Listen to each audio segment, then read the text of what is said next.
예수님께 다시 오실 때 우리가 이 주님 앞에 설 때 주님께서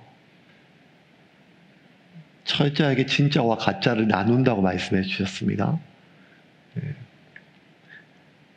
그 빛과 소금, 우리는 하나님 앞에 이 세상에서 빛과 소금으로 살아간다 그랬죠. 그런데 예수님께서 마지막 날 우리를 나누실 때 소금과 모래를 나눈다고 하지 않았습니다. 모래는 이미 나누는 대상이 아닙니다. 소금 중에 맛을 가지고 짠맛을 내는 소금과 맛을 잃은 소금으로 나눈다고 하셨습니다. 우리는 빛이라고 하셨습니다. 등불이라고 하셨습니다. 등잔대와 숟가락으로 나누지 않는다 하셨습니다. 숟가락이나 젓가락 이런 것들은 나눔의 대상이 아닙니다. 빛이 있는 등불과 빛을 잃어버린 등불로 나눈다고 하셨습니다. 그래서 내가 지금 소금이라고, 내가 지금 등잔이라고, 그게 중요한 게 아니라 지금 빛이 있느냐, 빛나고 있느냐, 그게 참 중요하죠. 여러분 어떻습니까? 이번 한 주 빛나는 삶을 살았습니까? 빛나는 게 막 멋있고 또 사람들에게 참 좋아 보이는 그런 것 이상의 것이죠. 내가 생각했을 때 내가 살아있다고 느끼셨습니까? 빛나고 있다고, 녹아들고 있다고, 맛을 내고 있다고 그렇게 느끼셨습니까? 아니면 그냥 빛을, 꺼져가는 빛을 붙잡고 연명하셨습니까? 오늘 하나님께서 또 우리에게 성서에 있는 두 번째 성물, 우리가 지난주에 진설병을 놔두었죠. 떡상. 두 번째는 바로 등대입니다. 등잔대를 우리에게 명하셨습니다. 등잔대는 누가 봐도 등불을 밝히는 것이죠. 하나님께서 우리에게 그 성소 안에 등잔대를 만들라고 명령하셨습니다. 31절 같이 읽겠습니다. 너는 순금으로 등잔대를 저 만들되 그 밑판과 줄기와 잔과 꽃받침과 꽃을 한 덩이로 연결하고. 지금까지 우리가 전전주는 법궤였죠. 지성소와 성소 안에 있는 가장 귀한 물건 법궤. 지난주에 진설병을 올려놓는 그 떡상. 둘 다 특징이 뭔가 하면 조각목, 아카시아 나무로 만들어서 그 위에 금을 더 씌운 것입니다. 그런데 하나님께서 이 등잔대를 만들려고 하실 때는 조각목을 사용하지 말라고 하십니다. 그냥 순금으로 전체를 만들려고 하십니다. 어떻게 보면 제일 귀한 게 법궤 아니에요? 법궤가 제일 순금으로 만들어야 되지 않겠습니까? 너무 무거우면 좀 작게 만들어놨었더라도. 아니면 떡. 근데 하나님은 등잔대를 온전히 아무것도 섞지 말고 순금 한 달란트. 굉장히 많은 돈입니다. 지금 한 돈에 무지 비싸죠. 이때는 어쨌든 뭐 금시세가 얼마인지 모르겠지만 30kg 가까운 이 한 달란트로 이 등잔대를 만들라고 하십니다. 39절 40절입니다. 같이 읽겠습니다. 등잔대와 이 모든 기구를 순금 한 달란트로 만들되 너는 삼가 이 산에서 내게 보인 양식대로 할지니라. 어떤 모양을 만들었을까요? 우리가 흔히 요한계시록 보면 뭐 7 촛대, 하나님께서 뭐 촛대를 옮기실 때, 뭐 어떤 사람의 어떤 그런 운명과 섭리를 가르실 때, 뭐 촛대를 옮긴다, 7가지거든요. 근데 이 촛대가 아닙니다. 등잔대예요, 여러분. 착각하시면 안 돼요. 아직 초가 나오기 전이에요. 이게 등잔대입니다. 등불입니다. 이 등잔대의 모양은 살구나무 모양입니다. 살구나무에서 가지가 나와가지고 그 등불이 있는 잔대는 살구꽃의 형상으로 만들라고 구체적으로 하나님께서 하나하나 명령해 주셨습니다. 32절과 33절입니다. 가지 6을 등잔대 곁에서 나오게 하되 다른 3가지는 이쪽으로 나오고 다른 3가지는 저쪽으로 나오게 하며 이쪽 가지에 살구꽃 형상의 잔셋과 꽃받침과 꽃이 있게 하고 저쪽 가지에도 살구꽃 형상의 잔셋과 꽃받침과 꽃이 있게 하여 등잔대에서 나온 가지 6을 갖게 할지며. 설교 준비하면서 제가 스스로 피식 웃었어요. 아니 이게 무슨 의미가 있지? 이걸 뭘 또 계속 보니까 앞으로도 계속 이런 아무 의미도 모르겠고 맨날 똑같이 반복적인 거, 이게 무슨 살구나무 꽃이든 장미나무 모양이든 호박나무 모양이든 이게 무슨 모양인지 지금 있지도 않고 존재하지도 않고, 이것도 어떻게 또 설교를 하려면 또 얼마나 머리를 써야 될까 오만 생각이 들더라고요. 이게 무슨 의미가 있을까요? 오직 하나죠. 그게 아니라면 오늘 이 설교를 듣는 것도 의미가 없고 또 설교를 하는 것도 의미가 없죠. 하나님께서 오늘 이 본문을 통해서 이 설교를 통해서 나에게 주신 메시지가 있다는 거죠. 그것 아니면 우리가 하나님의 섭리 안에서 살아계신 하나님의 나에게 오늘 하시는 그 메시지가 있다는 것이죠. 뜻을 알 수 없지만, 아니 이해할 수 없는 거지만 저 역시 마찬가지입니다. 이게 저도 무언가 흥미가 안 되고 저도 이게 뭔가 설득이 안 되는, 어떻게 보면 답답하고 무미건조한 반복적인 이 성경의 구절들이, 그럼에도 불구하고 한 글자 한 글자 계속해서 묵상하는 이유는 한 가지입니다. 하나님이 하실 말씀이 있다는 것입니다. 오늘 그 하나님의 음성 앞에 순종하는 저와 여러분의 되기를 주님의 이름으로 축원합니다. 미리 엄포를 놓는 거예요. 제 말이 아니라 하나님 말이니까 졸면 여러분 안 된다 이 말이겠죠.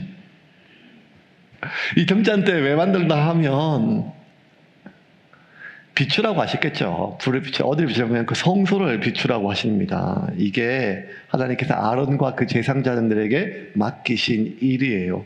27장입니다. 20절과 21절. 출애굽기 24장은 하나님께서 모세에게 처음 명하신 것들 만들라 하는 것이고, 27장 그 이후부터는요, 그 하나님께서 만드신 성막에 대해서 실행장이에요. 27장 20절부터 21절 같이 읽겠습니다. 너는 또 이스라엘 자손에게 명령하여 감람으로 짠 순수한 기름을 등불을 위하여 내게로 가져오게 하고 끊이지 않게 등불을 켜되 아론과 그의 아들들로 회막안 증거궤 앞 휘장 밖에서 저녁부터 아침까지 항상 여호와 앞에 그 등불을 보살피게 하라. 이는 이스라엘 자손이 대대로 지킬 규례이니라. 하나님께서 구체적으로 모세가 아니라 아론과 그 아들들, 제사장들한테, 모세가 아니에요. 제사장들한테 그 등잔대에 대한 아주 중요한 소명을 주세요. 그게 뭔가 하면 그 불을 끄트리지 마라. 아론과 그의 아들들, 반드시. 그 제사장들. 그러니까 여러분, 등잔대는 제사장들에게 주신 소명이에요. 그 불을 끄트리지 말고 그 성소 안을 비추라는 것입니다. 하나님의 임재를 상징하는 법궤, 하나님이 우리를 먹이시고 하나님 나와 함께 하심을 상징하는 그 진설병, 이 모든 것들을 비추라고, 하나님이 나와 함께 하시고 우리와 함께 하심을 밝게 비추라고 사람들이 보일 수 있도록 그 사명을 제사장에게 주셨어요. 그런데 이 제사장에게 주셨던 이 소명이 결국 오늘 3500년이 지난 2024년 지긋지긋하게 더웠던 더위가 끝나가는 오늘 우리에게도 주시는 말씀이라는 것이죠. 왜냐하면 베드로 사도가 우리는 다 왕같은 제사장이라고, 그러므로 제사장에게 주셨던 그 소명은 곧 나에게 주신 소명이라는 것을 말씀하고 있습니다. 베드로전서 2장 9절, 우리 쉬운 성경을 좀 볼까요? 같이 읽겠습니다. 그러나 여러분은 하나님께서 선택하신 민족이며 왕의 제사장입니다. 또 거룩한 나라이며 하나님께서 홀로 다스리는 나라의 백성입니다. 하나님께서는 그분의 선하심을 선포하게 하시려고 여러분을 어두움 가운데서 불러내어 그의 놀라운 빛 가운데로 인도하셨습니다. 우리가 왕같은 제사장인데 우리를 어두운 데서 불러내신 이유는 하나님의 선하심을 선포하기 위하여, 빛 가운데. 그 빛으로 우리를 사람들에게 인도하는. 그러면 여러분, 저와 여러분의 소명, 우리가 진짜 한 2년 내내 소명, 섭리 기에 못이 박히도록 얘기했는데, 우리의 1차적 소명이 뭔가 하면 빛입니다. 빛을 내는데 그 빛을 통해서 무언가를 비추는 것이죠. 그 빛이 무엇인가, 어디를 비추는가 하면 그 성소 안에 하나님의 임재를 상징하는 그 성물을 비추는 것입니다. 하나님으로 가는 길을, 하나님이 우리에게 하신 일을 사람들에게 선포하는 것입니다. 비추는 것입니다. 그것이 우리가 빛으로서 이 세상을 살아갈 저와 여러분의 모든 우리의 공통적인 소명이에요. 그러면 이제 알겠어요. 우리의 삶은, 우리의 소명은 빛이에요. 빛나는 삶이에요.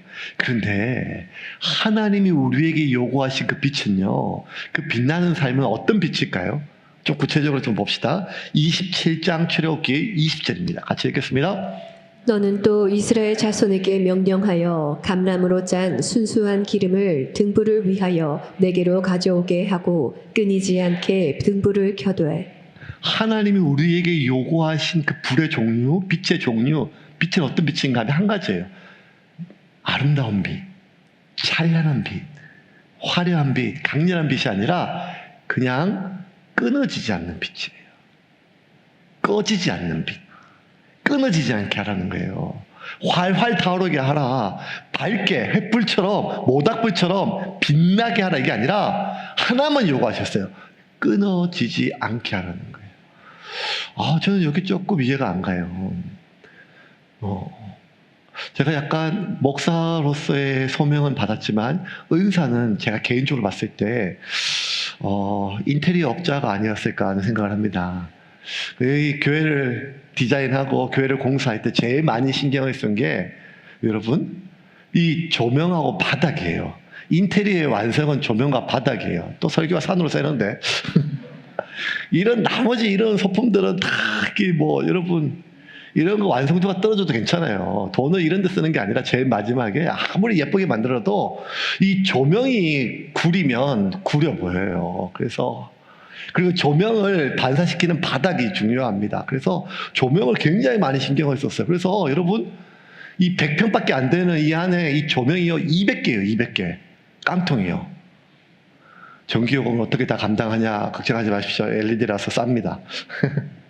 200개의 빛이에요. 근데 또 신기한 건 뭔가 하면 6층, 7층 우리 총 400평인데요. 여러분 백색 조명이 없어요. 다 오렌지 빛이에요. 오렌지 빛이 밝은 게 아니에요. 그래서 200개를 넣었어요. 왜 오렌지 빛을 고집하느냐? 사진이 이쁘게 나옵니다. 저희 교회는 비주얼 교회니까요. 여러분 보세요.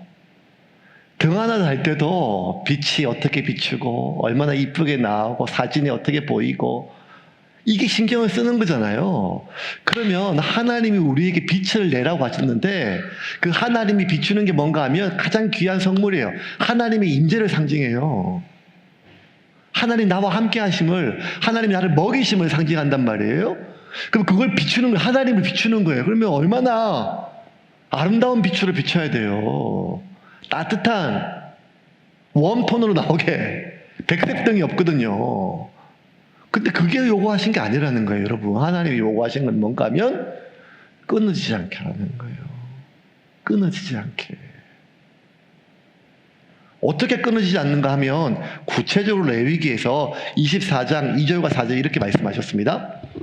이스라엘 자손에게 명령하여 불을 켜기 위하여 감람을 지어낸 순결한 기름을 내게로 가져오게 하여 계속해서 등잔불을 켜둘지며 그는 여호와 앞에서 순결한 등잔대 위에 등잔들을 항상 정리할지니라. 2절에도 등잔불을 어떻게 켜는가 하면 계속해서 켜라는 거예요. 4절에도 어떻게 등잔대를 관리하면 항상. 그러니까 활활이 아니에요. 아름답게가 아니에요. 강렬하게 아니에요. 끊어지지 않게. 이게 하나님 우리에게 요구하시는 거예요. 그래서 저도요. 우리 교육자들에게 제일 많이 하는 말이 너무 열심히 하지 마. 나는 오래 하는 걸 좋아해. 오래. 더 좋아하는 거는 오래 열심히 하는 걸 좋아하죠. 그럼 최고죠. 근데 내가 보니까 열심히 하면 다 중간에 수용료계로 도망가고 어디로 도망가더라고요. 이 뒤끝을 어떻게 할까요? 진짜. 그러니까 끊어지지 않도록 하라는 거예요. 끊어지지 않도록. 그럼 어떻게 하면 우리가 끊어지지 않게 할까? 이게 참 고민이에요. 여러분 인생을 우리가 좀 지나보면 지나간 시간이 짧은데 찰나와 같이 느껴지잖아요. 너무 시간이 짧죠. 어떡하죠 여러분? 조금 있으면 성구영신 예배 또 드려야 돼요. 1년 또 지나갔어요. 덥다 3번 하니까 1년이 지나갔어요. 이렇게 보면 인생이 좀 짧은데 또 어떻게 보면 70년, 80년, 90년 또 한 100년이라는 시간이 길잖아요. 그 긴 시간 동안 끊어지지 않도록 계속 한다는 게 참 너무 힘든 일이에요. 힘든 일이에요. 이전에는 한 여자랑 한 남자랑 결혼하면 나랑 결혼한 남자가 한 30년 살고 죽었어요. 운 좋으면 20년 살고. 그런데 이제는 나랑 결혼한 남자가 잘 100년 해로 하면 진짜 70년 살아야 돼요. 이 여자랑 70년 살아야 돼요. 복이죠. 저는 복으로 알고 있습니다. 이게 긴 호흡이란 말이에요. 긴 호흡. 뭐든지 지속하기가 참. 그런데 이걸 오래 한다는 게 참 오래가 어려운데 하나님 우리에게 요구하시는 미천을 끊어지지 않는다는 거예요. 우리 사는 동안 끊어지지 않게 하라는 거예요. 어떻게 해야 끊어지지 않게 할 수 있을까요? 하나님은 그 방법에 대해서 한 가지만 얘기하십니다. 순수한 기름으로 태우면 된다는 거예요. 27장 20절 같이 읽겠습니다. 너는 또 이스라엘 자손에게 명령하여 감람으로 짠 순수한 기름을 등불을 위하여 내게로 가져오게 하고 끊이지 않게 등불을 켜둬. 순수한 기름으로. 순수한 기름으로 해야 끊어지지 않는 등불이 된다는 거예요. 순수한 기름이 뭘까요? 우리가 아는 것처럼 여러분 성경에서 말하는 기름은 두 가지예요. 실제로 이 기름이죠. 감람유. 또 하나는 하나님께서 우리에게 부어주신 성령의 기름이죠. 성령의 기름. 왕을 세울 때 선지자, 제사장 다 세울 때 뭘 하는가 하면 기름을 붓거든요. 근데 그 기름은 곧 하나님의 기름 부으신 성령이죠. 그래서 예수님이 세례받을 때 성령이 비둘기처럼 위에서 내리셨잖아요. 그 기름은 결국 성령이죠. 그러면 우리가 이미 알고 있는 상식이에요. 결국 우리가 빛나는 것은 성령의 기름이라는 것입니다. 이건 알죠. 그러면 반대로 성령의 기름이 아닌 기름이 어떤 기름일까요? 나의 기름이죠. 내가 내 열정으로 태울 수 있어요. 내 헌신으로 태울 수 있어요. 내 노력으로 태울 수 있어요. 그리고 그 열정을 크게 하며 많이 쏟으면 그 헌신을 정말 귀하게 정말 전체를 쏟아부으면 열심히 노력하면 불이 크고 강렬해요. 근데 여러분 그 헌신, 그 열정, 그 나의 노력 이거 잘못된 게 아니라 그 나의 기름으로 태울 때 빛이 나요. 빛이 안 나는 게 아니에요. 근데 문제는 뭔가 하면 꺼름이 난다는 거예요. 꺼름이 나요. 빛이 강렬하면 강렬할수록 꺼름이 생겨요. 그 꺼름이 뭔가 하면 빛이 나면 날수록 자꾸 교만이라고 하는 꺼름이 생겨요. 헌신했어요. 내가 다 나를 쏟아 부었어요. 그러면 그 빛이 나잖아요. 헌신을 태우니까 내 시간이 없고 내 인생이 없고 다 쏟아 부었어요. 그러면 보상심리라고 하는 꺼름이 난다니까요. 그거를 이상하게 여기면 안 돼요. 내가 교회에 진짜 열심히 섬겼어요. 진짜 섬겼는데 목사가 몰라줘요. 성도들이 몰라줘요. 그럼 섭섭해요. 그걸로 이상히 여기지 마세요. 그럴 수 있어요, 사람이요. 왜냐하면 열심히 했는데요. 오히려 그렇게 서운함이 생기는 것에 대해서 미안해하는 게 맞죠. 아니 하나님 보고 일해야지. 어떻게 집사가 되고 권사가 돼가지고 장로가 돼가지고 목사가 돼가지고 어떻게 사람들 맞죠. 그런데 우리가 알다시피 하나님은 안 보고 사람만 보이잖아요. 때로는 그 사람의 격려, 인정이 내 마음에 그 서운한 마음, 억울한 마음, 피곤한 마음 녹인단 말이에요. 그거는 한평생 서로 몸과 마음을 섞었던 부부라 할지라도 여보 고마워, 여보 고마워, 당신 고마워 이런 말이요. 그거 당연한 것처럼 여겨지지만 그게 마음을 녹인단 말이에요. 그런데 우리가 하나님을 위해서 헌신할 때, 하나님의 나라를 위해서 우리의 소명을 가지고 나아갈 때 우리가 우리 열정을 태우지 안 태우겠어요. 열정이 참 중요하거든요. 열정. 헌신, 희생, 노력 그거 중요하죠. 빛이 나요. 그런데 꺼름이 나죠. 보상심리도 있고 어쩌면 내가 빛나고 싶은, 내가 주목받고 싶은 교만도 생깁니다. 근데 여러분, 이렇게 나를 태울 때 나는 꺼울음, 나의 기름을 태울 때 나는 꺼울음, 가장 큰 부작용은 교만이나 보상 심리가 아니에요. 나의 기름을 태울 때 일어나는 가장 큰 부작용은 지속성이에요. 오래 못 간다는 거예요. 오래 가는 게 중요해요. 이거를 저는 TV에서도 봐요. 100만 300번, 100만 400번, 100만 500번 오래 가는 건전지 뭐 이렇게 해가지고. 나를 태울 때 나의 기름은 결국 한계가 있다는 거예요. 그래서 여러분, 한때 정말 불꽃처럼 타올랐다가 지금 사그라져 있는 영혼들이 얼마나 많나요? 그게 자기 교회 공동체일 수도 있어요. 나 이거 공동체가 전부야. 내가 전부를 쏟았대. 내 교회, 선교단체, 어쩌면 나의 직장일 수도 있고요. 이 가정도일 수도 있고요. 뭐든지 나는 이게 너무 좋아! 하고 나의 전부를 쏟아 부었어요. 그런데 그렇게 찬란하게 타오르다가 어느 순간 사그러들어서 지금 빛이 꺼져가니까 보이지가 않죠. 어두운 세상 속에서.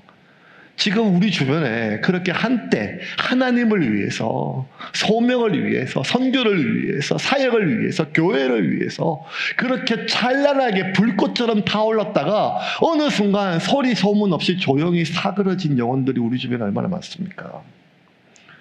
그런 사람들 마음속에 자기연민, 자괴감, 냉소 뭐 이런 것들로 꽉 차 있죠. 이렇게 자기를 태웠을 때 그 부작용, 대표적인 부작용이 두 가지가 있는데 첫 번째 부작용은 자기연민이에요. 자기연민. 예를 들어 봅시다. 엘리야 볼까요? 엘리야가 가장 불꽃 같은 사람이었잖아요. 엘리야. 그 갈멜산 위에서 바알의 선지자들과 수백 명과 자기 혼자 대적했어요. 큰 나무 위에 물을 부어놓고 하나님의 불이 임하라고 했을 때 바알의 선지자도 바알의 불이 임하고 엘리야 혼자 하나님의 불이 임하라고 했을 때 유일하게 하나님의 불이 그 물까지 부어놓았던 엘리야의 장작에 붙어서 하나님의 불이 임해서 불꽃같이 임했을 때 그 수백 명의 바알의 선지자들이 도륙당하고 그보다 더 많은 수천 명의 병사들 앞에서, 군인들 앞에서, 왕 앞에서 하나님이면 하나님을 섬기고 바알이 하나님인 참신이면 바알을 섬기라고 크게 소리쳤던 이 엘리야처럼 이 열정과 헌신이 있던 불의 사람이 누가 있어요? 그랬던 이 엘리야가 그렇게 하늘에서 불이 임했어요. 세상이 뒤집히죠. 다 바뀌어야 되잖아요. 근데 아무것도 바뀐 게 없어요. 그 소식을 들은 이 아합의 부인 이세벨이라는 여자가 내가 오늘 해지기 전까지 저 엘리야를 죽이지 않으면 하늘에서 내가 벼락 맞아 죽을 거다. 내가 반드시 저 엘리야를 죽일 거다라고 하는 그 이야기를 전해 듣자마자 엘리야가 쪼그라들어요. 목숨까지 바쳐서 내가 이렇게 모든 걸 다 해놨는데 결국 달라진 게 1도 없어요. 1도. 아무것도 없어요. 그랬을 때 엘리야의 마음속에 뭐만 남는가 하면 그냥 죽고 싶다는 거예요. 내가 제일 불쌍하다는 거예요. 지금 이 나라에 하나님 지금 열심히 살려고 그렇게 몸부림치는 거 하나님 앞에 보려는 거 나밖에 없다는 거예요. 그 자기 연민으로 꽉 차 있던 엘리야. 19장 4절과 14절 같이 한번 읽겠습니다. 자기 자신은 광야로 들어가 하루길쯤 가서 한 로뎀나무 아래에 앉아서 자기가 죽기를 원하여 이르되 여호와여 넉넉하오니 지금 내 생명을 거두시옵소서.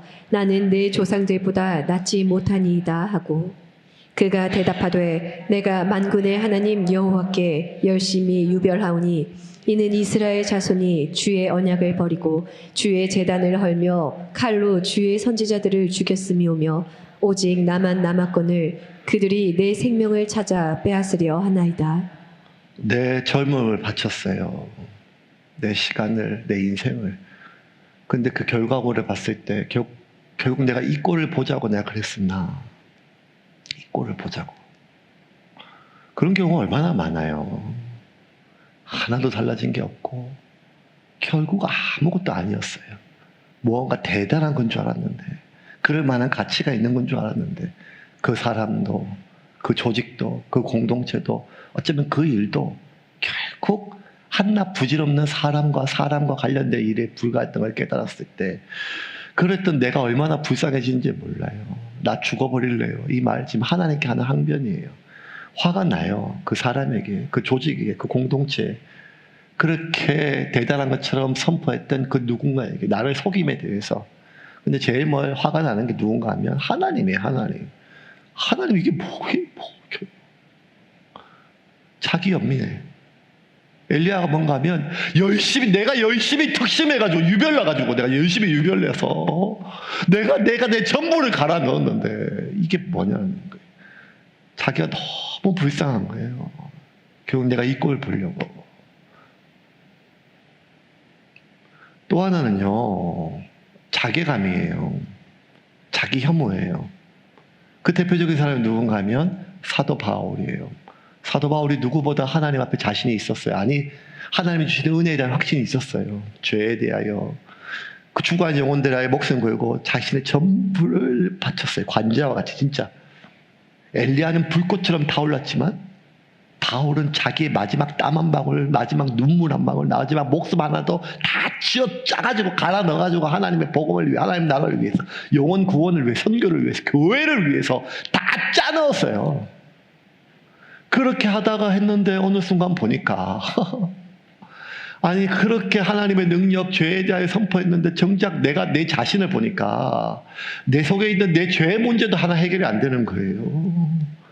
사람들 앞에 강단에서 불꽃을 토해내는데 혼자 있는, 아무도 없는 나 혼자 있을 때 내 속에 있는 죄의 욕망들, 그리고 나 혼자 있는, 사람들이 알고 있는 나와 내가 알고 있는 내가 너무 다른 거예요. 이중적인 거예요. 해결이 안 되는 거예요. 나는 위선자인가? 나 복음을 믿는데, 하나님의 능력을 믿는데 나는 뭔가, 이런 내가 전하는 복음은 뭔가, 막 이런 그런 괴리감 속에, 혼란 속에 빠져가지고 헤어나오지를 못해요. 그래서 처음으로 바울이 서신서를 보다 어떤 서신서를 봐도 확신이 있었어요. 천국과 지옥과, 내가 전한 복음 외에 다른 복음을 전하는 자가 있다면 하늘에서 온 천사랄지라도 저주를 받을지어다. 바울은 누구보다 확신이 있었어요. 그런데 그런 바울이 처음으로 확신이 아니라 혼란에 빠진 자기 자신을 고백해요.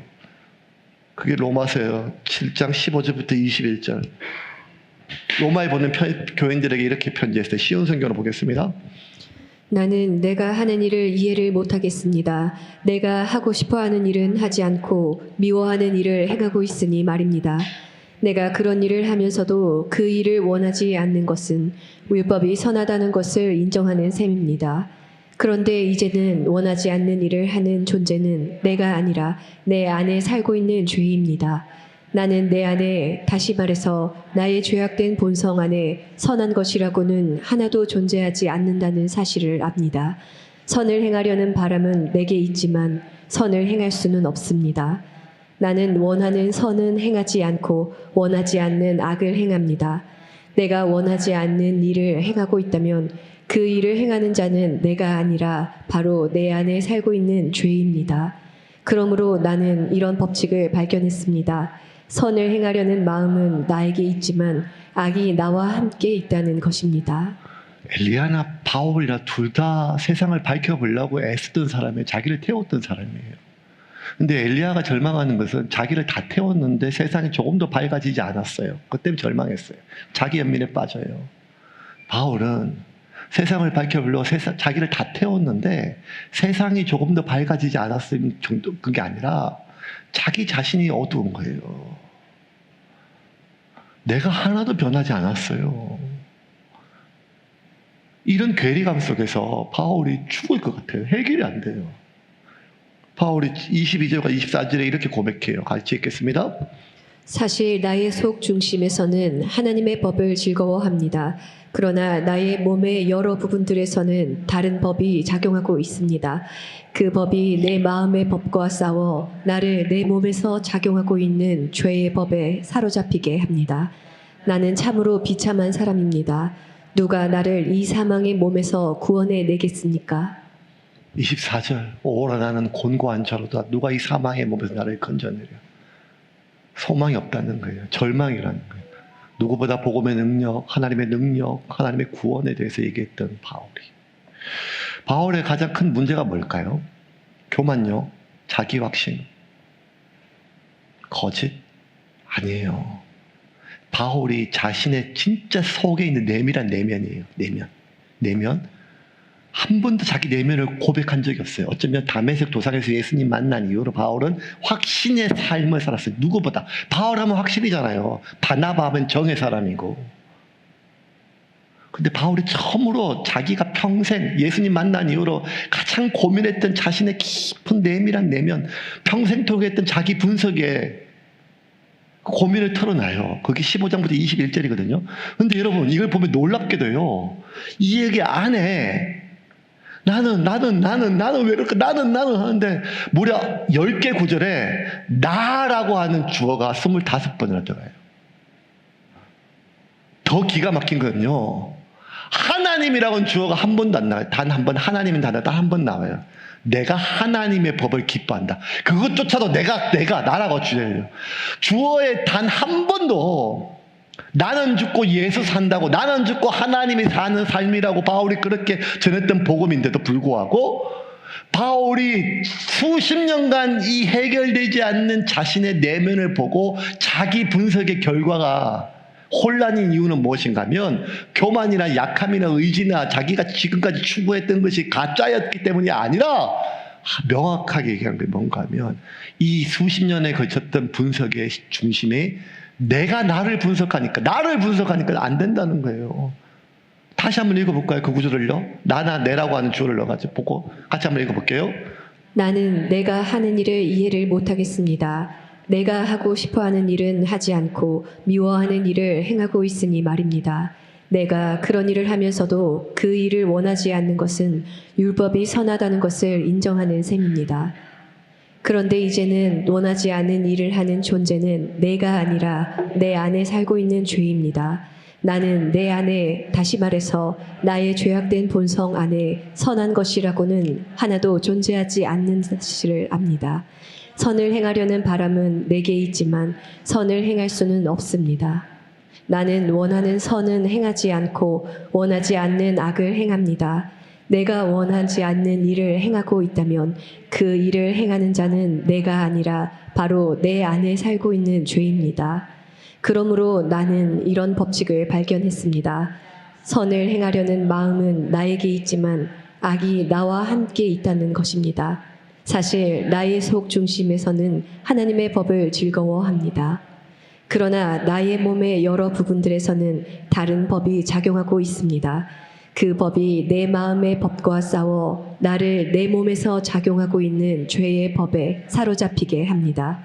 나는 참으로 비참한 사람입니다. 누가 나를 이 사망의 몸에서 구원해 내겠습니까? 바울이 빠져있는 함정은 교만이나 혼란이나 절망이 아니라, 자괴감이 아니라 나라고 하는 함정에 빠져 있어요. 왜 얘가 내 마음이 예전 같지 않지? 내 열정이, 내 의지가, 내 감정이, 내 삶이, 그걸 분석하면 여러분 혼란밖에 없어요. 결국 우리가 태우는 빛은 내 헌신, 내 열정, 내 노력, 내 소명, 나의 가치관이 아니라 하나님이 내게 부어주신 기름이 타는 거예요. 결국 바울은 이 문제를 해결했죠. 바울이 어떻게 이 문제를 해결했어요? 명확합니다. 7장에 이렇게 혼란스럽던 바울이 8장에 갑자기 바뀝니다. 8장 1절과 2절 같이 읽겠습니다. 그러므로 이제 그리스도 예수 안에 있는 자에게는 결코 정죄함이 없나니 이는 그리스도 예수 안에 있는 생명의 성령의 법이 죄와 사망의 법에서 너를 해방하였음이라. 생명의 성령의 법이 11절입니다. 같이 읽겠습니다. 예수를 죽은 자 가운데서 살리신 이의 영이 너희 안에 거하시면 그리스도 예수를 죽은 자 가운데서 살리신 이가 너희 안에 거하시는 그의 영으로 말미암아 너희 죽을 몸도 살리시리라. 결국 성령의 법이, 그 성령의 능력이 나를 계속 빛나게 한다는 거예요. 우리가 이미 알고 있지만, 하지만 우리가 실행하지 못하는 중요한 것, 이런 의지의 문제가 결단의 문제가 아니라 내가 지금 쓰는 에너지의 원천이 무엇인가가 문제예요. 여러분, 우리가 쓰는 에너지는 수십 개의 종류가 있어요. 가솔린, 디젤, 전기, 수소, 뭐든지 빛을 내요. 움직이게 해요. 하지만 다 연료가 고갈된다는 거예요. 수천만짜리, 수억원짜리 슈퍼카라 할지라도 그것이 어떤 연료로 있어도, 그것이 휘발유든 경유든 전기든 수소리든 뭐든지 간에 수백억짜리 차라 할지라도 결국에는 연료가 고갈된다는 거예요. 하지만 하나님 우리에게 요구하시는 것은 그 차의 성능을 계속 개발하고 하는 게 아니라 어떤 연료를 쓰는 차가 되기를 바라는 거예요. 얼마나 빨리 가고 얼마나 멋있고 찬란한 게 아니라 끊이지 않고 서지 않고 가는 차, 그게 뭔가 하면 나의 기름이 아닌 성령의 능력으로, 성령의 기름으로 가는 거예요. 이 기름은요, 빛나지만 내가 소멸되지 않아요. 이게 핵심이에요. 빛나지만 소멸되지 않는 이 빛. 바울보다 1500년 전에 오늘 이 등잔대를 하나님의 음성을 듣고 받아 적고 있는 모세가 누구보다 이걸 경험했어요. 자기 기름으로 한번 이스라엘 백성을 살려보려고 했어요. 자신의 열정, 내가 내 민족 한번 살려보자. 내가 이집트의 왕자의 지위를 포기하고 내가 낮아져서 내 동족을 살려보자. 민족의, 내 안에 있는 민족의 그 뜨거운 열정, 헌신, 그거 태웠는데 결국 어떻게 돼요? 살인자의 누명을 쓰고 광야로 쫓겨나잖아요. 40년 동안 자기 연민에 빠졌어요. 40년 동안 자기 분석 속에 혼란에 빠졌어요. 나는 뭐고 하나님은 무엇이고 나는 무엇이요? 그때 다시 하나님이 모세 앞에 나타나서 보여주신 불이 처음부터 모세가 앞으로 살아갈 그의 남은 삶의 유일한 삶의 방식이 그게 뭔가 하면 가시나무 뜰기. 타지만 타지 않아요. 빛이 나지만 가시나무는 그대로 있어요. 모세야, 지금까지 네가 네 열정을 태웠잖아. 네 머리 그걸로 태웠잖아. 네 헌신 그 귀한 거 맞아. 그런데 그거 오래 갈 수 없다. 지금부터는 내가 부어주는 그 기름으로 빛을 내라. 그러면 그 빛을 따라 사람들이 홍해를 건너고 가나안으로 갈 것이다. 이것이 모세가 받았던 하나님의 빛, 성소를 비추는 그 빛의 비밀입니다. 빛나지만 소멸되지 않는 거예요. 여러분, 살아있지만 죽은 듯한 삶이 있고 참 활발하지만 죽어있는 교회가 있습니다. 결국 무엇을 태우는가가 중요합니다. 교인을 갈아넣는 교회가 있어요. 우리 교회도 그럴 수 있어요. 오늘도 여러분 밥하잖아요, 아침에. 지금 밥하는 사람들 2층에 있거든요. 열심히 봉사하고 헌신하고 다. 그 봉사와 헌신이 잘못되고 나쁜 게 아니라 그 귀한 거예요. 그런데 결국 우리가 살아갈 가장 중요한 에너지원은 하나님이 내게 부어주신 기름이에요. 그래서 빛나는 삶, 빛나는 교회가 아니라 성령의 통로가 되는 사람, 성령의 통로가 되는 교회가 중요하단 말이에요. 이 땅에 얼마나 많은 사람들이 빛을 잃어버린 채 꺼져가는 것을 유지하기 위하여 하고 있습니까? 지금 내가 쓰는 에너지가 나의 기름인가 성령의 에너지인가 성령의 기름인가 확인할 수 있는 길은 단 하나예요. 딱 하나. 그건 보시면 돼요. 그게 뭔가 하면 지금 내가 짠해서 쓰고 있는가? 지금 짠해서 설교하고 있는가? 짠해서 사역하고 있느냐? 짠해가지고 지금 봉사하고 있느냐? 내가 마지막 짠해가지고 아니면 그냥 부어주시는 대로 그게 그렇게 불꽃이 크지 않는다 할지라도 작은 불이라 할지라도 그냥 부어주시는 대로 기름이 많이 오면 좀 크게 빛날 때가 있고 기름이 적게 오면 적게 빛나면 되죠. 나의 소명은 끄트리지 않는 것이에요. 그것은 하나님과 연결되고 있는가를 계속 확인하고 있는 것입니다.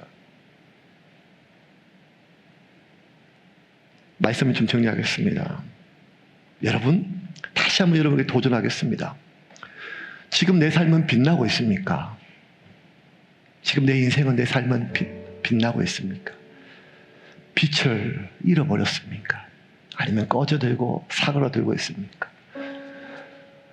한때 하나님을 위해, 교회를 위해 헌신하며 자신의 전부를 드렸다가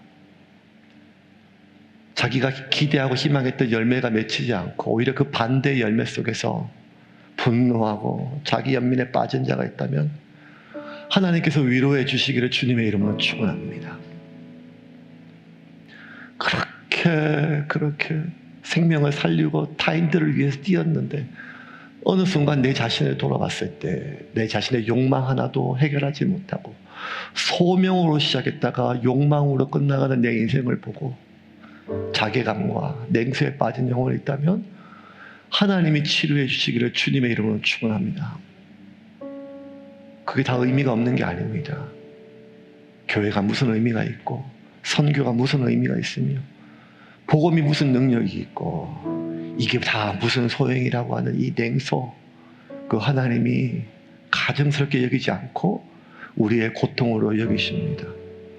그 하나님께서 그런 사람이 있다면 오늘 주님이 주시는 음성을 듣기를 원합니다. 수고하고 무거운 짐진 자들아 다 내게로 오라. 내가 너희를 쉬게 하리라. 하나님이 주시는 삶이 있습니다.